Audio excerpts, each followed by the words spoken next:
யெகோவாயிரே பிரேட்டின் வழியாக தேவநாமம் மகிமைப்படுவதாக.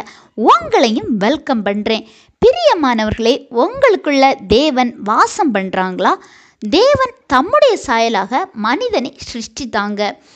அதாவது நமது சரீரம் தேவனுடைய ஆலயம்.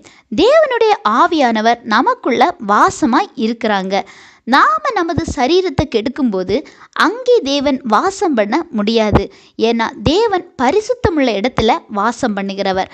எனவே நம்மை நாமே வஞ்சிக்கிறவங்களாங்க இருக்கக்கூடாது.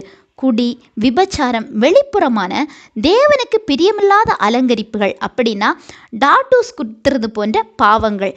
நிறைய பேர் பார்த்தீங்கன்னா உலக பிரகாரமாக தான் விரும்புகிற நபருக்காக தற்கொலை பண்ணுறது, கை நரம்புகளை கட் பண்ணுறது, இன்னும் நிறைய சொல்லலாம். சரீரம் நமக்குரியதாக இருந்தாலும் அதை நாம் கெடுத்து நமக்குள்ள வாசம் செய்யும் ஆவியானவரை துக்கப்படுத்தக்கூடாது. அதுபோல் தற்கொலை போன்ற முயற்சிகள் எடுக்கக்கூடிய நிலைமையில் இருக்கிற நபர்கள் நல்லா தெரிஞ்சிடுங்க, ஜீவனை எடுக்கவும் ஆண்டவருக்கு மட்டும்தான் முழு உரிமை இருக்கிறது. நம்ம விருப்பத்துக்கு நாம் எதுவும் பண்ணக்கூடாது.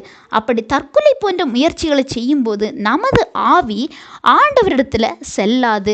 நாம் நரகத்திற்கு ஏதுவான பாவத்தை செய்கிறோம்.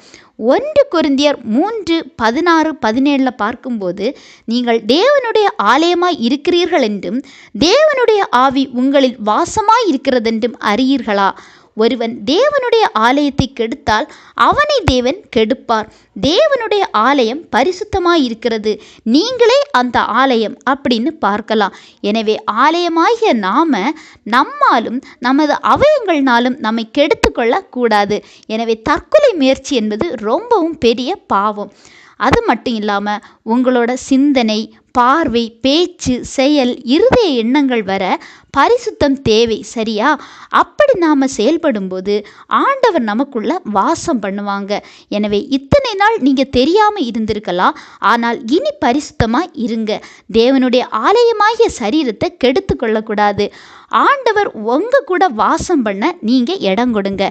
ஆண்டவர் தாமே இந்த வார்த்தைகள் மூலம் உங்களை ஆசீர்வதிப்பாராக.